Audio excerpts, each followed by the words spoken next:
We hear it all the time, don't we? Today's students, well, they've basically grown up with a screen in their hands. Hmm. They seem so fluent. They navigate apps like it's nothing, and, they're often the ones we ask for help when some new software pops up.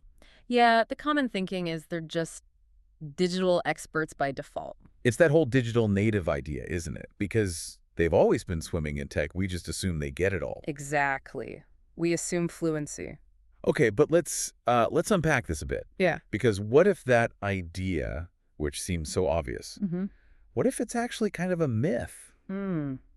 According to some educators, and definitely in the sources we've gathered for this deep dive, this generation might, well, they might actually lack some really fundamental tech skills, Mm. skills maybe previous generations had, It's a really surprising contradiction when you first hear it. right? Being comfortable, say, scrolling through social media or using entertainment apps, that doesn't automatically mean you know how to use technology as a tool. A tool for work, for getting things done. Okay. Yeah, for productivity, for problem solving, or even just for critically looking at the information you find online. And that specific disconnect, Mm-hmm. that's exactly what we're diving into today. Mm. So our mission here is to explore this tension.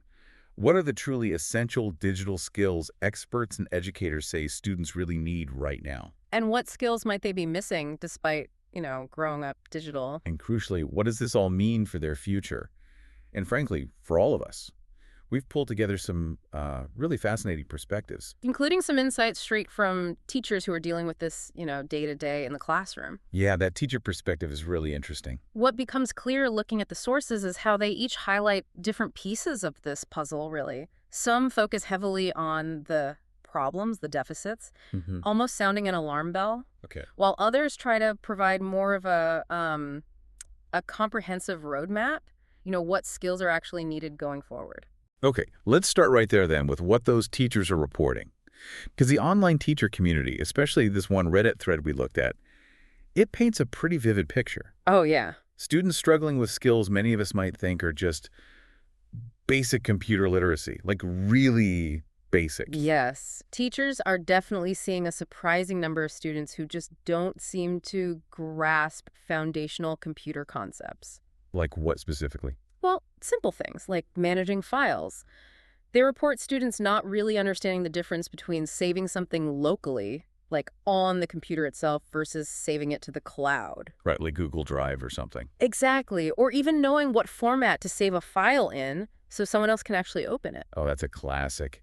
Getting a file in like .pages format from a student when you needed a PDF or Word doc. Yeah, one teacher specifically mentioned getting completely unusable files pretty regularly. It's a real issue. And what about folders and directories? That seems to be a challenge too. The whole concept of folders where your files actually live on a computer, that hierarchical structure. Mm. Students might not get it or know how to navigate it properly. It sounds almost unbelievable, but some teachers noted students not getting the difference between the computer itself, Yeah. the box or tower, and the monitor, the Yeah. screen, There was that one anecdote about students turning on only the monitor. and then saying the computer wasn't working. Yeah, I saw that. It really highlights how much modern interfaces, especially on phones and tablets, kind of simplify things away. They hide the underlying mechanics. Yeah, for those of us who grew up when computers were like these big beige boxes, understanding the hardware bits felt maybe a bit more intuitive. Definitely. And typing, that came up a lot in the discussion. Oh, yeah. Slow typing. Alarmingly slow, according Mhm. to many teachers, like 10 words per minute, maybe even less. Wow. That makes you almost miss those old typing tutor programs, doesn't it? Mavis Beacon. Or Mario teaches typing. Yeah, they actually taught technique. They did. Hmm. And teachers are seeing kids using like the caps lock key for just one capital letter instead of using shift. Yes, which just slows everything down massively. Basic text formatting, too, seems to be a bit of a hurdle for some. Okay, so beyond just the mechanics, like typing or saving files, what about when things go wrong? Troubleshooting. That's another big one teachers mention. That happens. Well, often when something glitches, the Wi-Fi drops, a program freezes students, or freeze too. They seem to give up almost immediately. Instead of trying like even a simple fix or just restarting. Exactly. That inability to persist, to try even a first step to solve a technical problem, that's a really significant observation from these teachers. And even understanding concepts like, say, the difference between Wi-Fi and plugging in an Ethernet cable. Yeah, stuff that seems pretty straightforward to maybe us. It Yeah. isn't universally understood. So it really seems like, well, they might be wizards on a smartphone. Right. Or navigating Netflix. But the sources suggest that comfort doesn't automatically transfer to the skills you need for, like, traditional computer work, which is still the backbone of most schoolwork and jobs. Right. Which leads us nicely into the bigger picture, doesn't it? Yeah. What is that full spectrum of essential digital skills, beyond just turning it on in basic operation? Well, the sources paint a much broader view. They see technology as a tool for, deeper learning, real productivity, and navigating the online world safely and critically. So not just consumption, but creation and critical thinking. Precisely.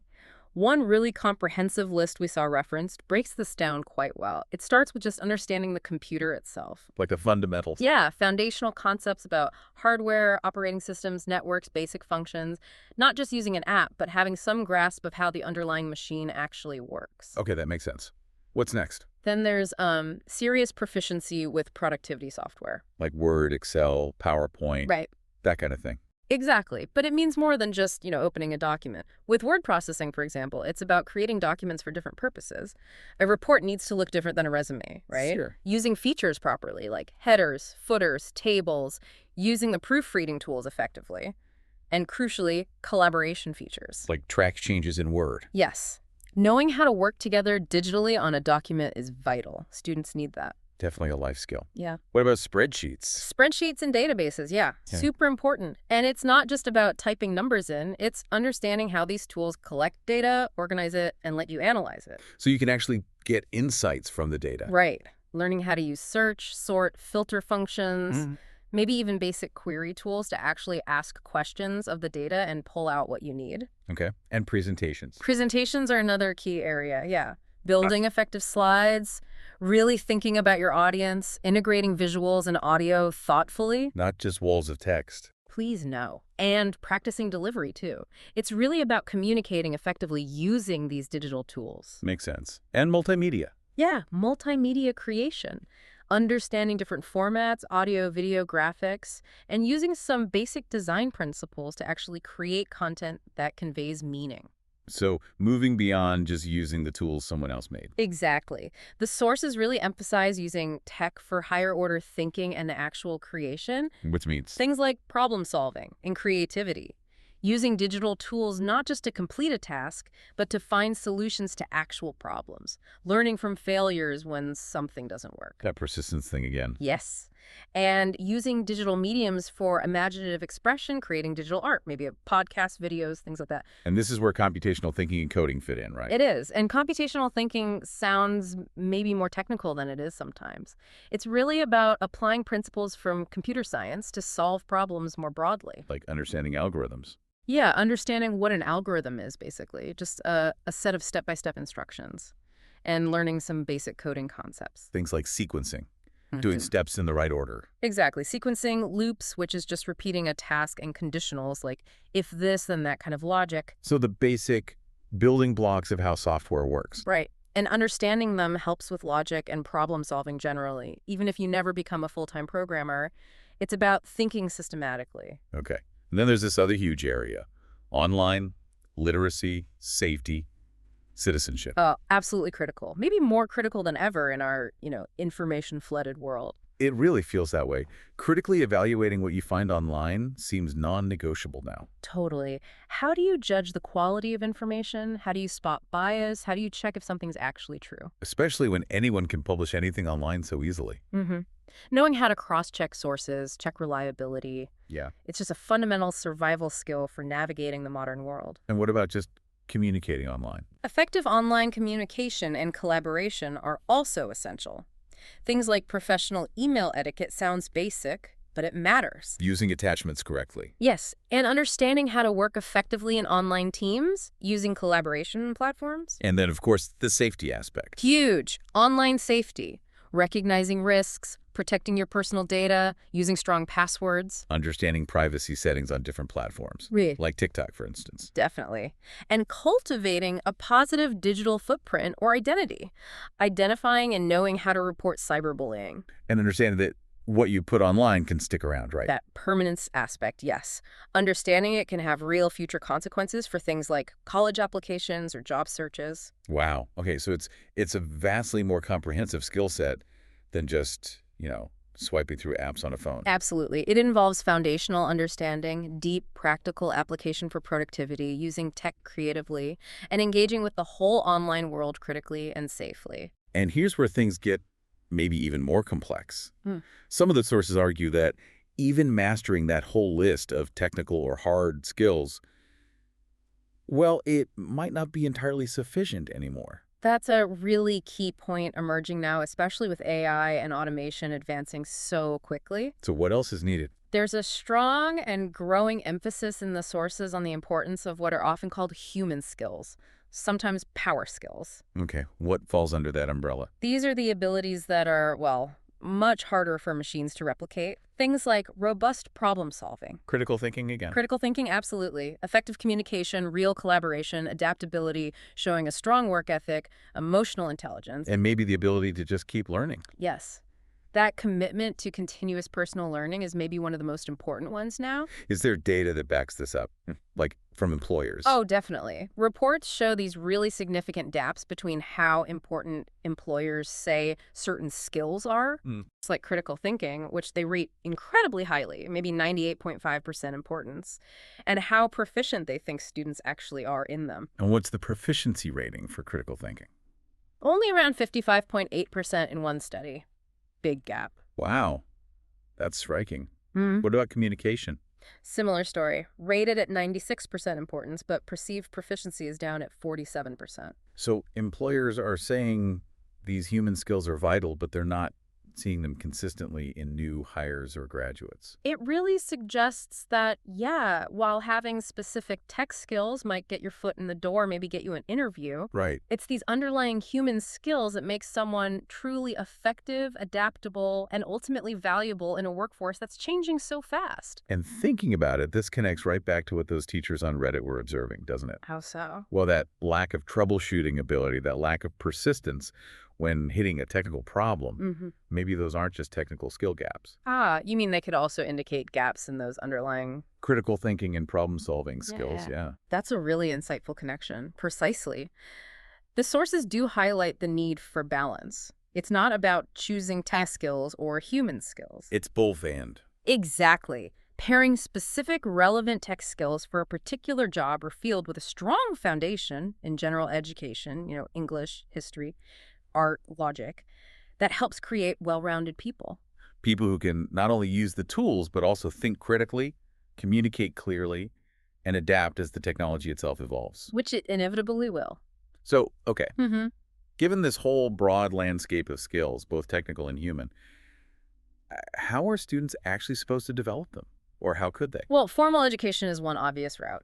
Dedicated computer classes, maybe typing classes, although as some sources noted, those seem less common in some places now. Right. But increasingly, it's about integrating technology meaningfully into other subjects. Like using word processors well in English class, Right. or using data analysis tools in science or math. Exactly, making it part of the learning process across the board. But what about students who maybe aren't getting enough of that formal instruction, or they just want to go deeper on their own? Then self-learning becomes huge. And the resources available online now are just vast. Yes, like what?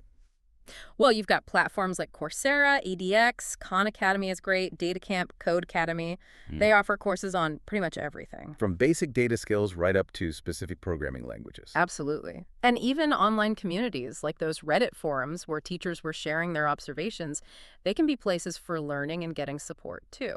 But just passively watching online courses. That's probably not enough, is it? No, the sources really stress the value of actual hands-on experience. You have to apply the skills. Work with real-world data, not just clean textbook examples. Tackling long-term projects, finding mentors if possible, engaging in simulations or internships. Real-world data. Where would students find that? There are actually lots of publicly available open data sources. Governments, local, national universities. They often publish data sets students can access and practice with. It's much messier and more realistic. And we saw some really cool examples of students doing just this cited in the materials, didn't we? We did. There was the high school student who analyzed the options market changes around the start of the COVID-19 pandemic. Using data visualization and statistical analysis. Yeah, really impressive stuff. And another student project explored using AI and data analytics for environmental sustainability. Looking at things like predicting carbon emissions, tracking water usage, monitoring reforestation. Exactly. Applying these advanced tech and analytical skills to really complex, important real-world problems. And those kinds of projects really show how you can bridge that gap, right, between just knowing something academically and being able to apply it practically. That practical application is absolutely key. It's how you develop deep proficiency and really understand how these skills work out in the messy real world, whether that's for further studies or for a job. Okay, so let's circle back then to where we started this whole deep dive. That common assumption. Kids grow up with devices, so they must be tech experts. Yeah, the sources we've looked at reveal a much, much more complex reality than that. While students are often, very comfortable using devices for fun, for social connection. Right. Entertainment, communication. Many might be lacking those deeper, more fundamental skills needed for real productivity, for critical thinking, for safely navigating online information. And ultimately for success in their future careers and lives. And it's clearly not just about knowing one specific app or one coding language that might be hot right now. No, it's about this crucial blend, isn't it? Specific technical skills, yes, but also critical thinking, strong online literacy and safety habits, and those fundamental human skills, communication, adaptability, problem solving. And lacking this blend, well, it can really impact everything. Academic success, college readiness, definitely career opportunities, especially in STEM fields. And just their ability to function effectively and navigate an increasingly automated and complex world.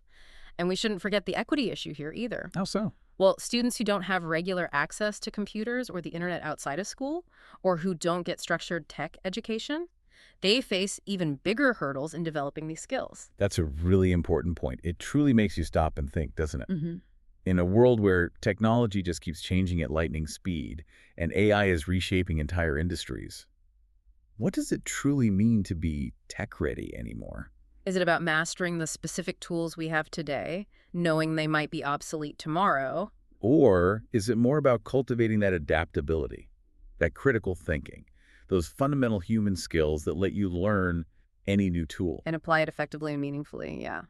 So a final thought maybe for you, the listener, what role can you play in fostering these essential skills? Whether you're a student trying to figure all this out, or maybe you're a parent or an educator, how do we help build that bridge?